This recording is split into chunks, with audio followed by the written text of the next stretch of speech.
Alright, welcome back. I've got something pretty cool for you guys this week. I've been experimenting with a lot of the elements like water, fire, and as you might have seen my ice effect on Photoshop TV not too long ago. So I'm always experimenting with different ways of achieving, really complex effects. And one of the things I've been messing with is creating the bead sweat effect that you see on chilled bottles and beer bottles and stuff like that. And short of going in and creating a layer style with the water effect and then going in and painstakingly painting each bubble on the bottle, I have figured out a way to do it with just a few filters right here in Photoshop. It's really cool. So let's go ahead and get into it. So the first thing I need to do, so I've got my image of my bottle here. I'm going to go over here, I'm going to create a new layer, and we're going to fill this layer with a neutral 50% gray. And then we're going to go to Filter, Render. Now before I go to this, make sure you have your foreground and background colors set to their default settings, which black would be in the foreground, white in the background. And on this gray layer, go to Render, Fibers.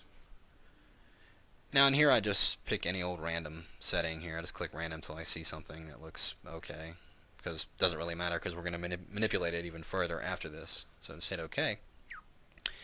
And now this go under Filter to Blur, Gaussian Blur, and give it a pretty good size blur. Not too much where it's almost lost all its detail, but just about like that. And we'll hit OK. Next I'm going to go over to Image, Adjustment, Levels, and now we're going to boost that contrast in that area there, making those dark areas. This will play into the randomness of the bubbles when we go to generate that effect here in a second. Go about like that, and we'll just hit OK. Now here's where it gets interesting. We're going to go under Filter, and we're going to go to Texture, Stained Glass. And no, we're not going for a stained glass effect, but we're going to use this to achieve what we want. Now in here you can see if I increase the settings, we're getting a stained glass look, but it's not exactly what I'm going for. I want to bring this down to where it's just a bunch of random tiny shapes in there. And I can mess with these settings to tweak it a little bit more, but that's about what I'm going for. So I'm just going to hit OK.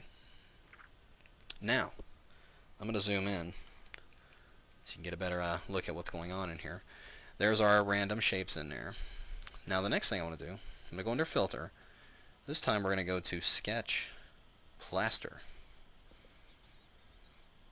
Now these are all absurd named filters to achieve what we're going to do. We're not going for a plaster or a stained glass effect, but you can see already what we're starting to get here is our random bubble effect. Now I can use these settings here and tweak it, the number of bubbles I want, how random they are, and anything like that, how small or large they are.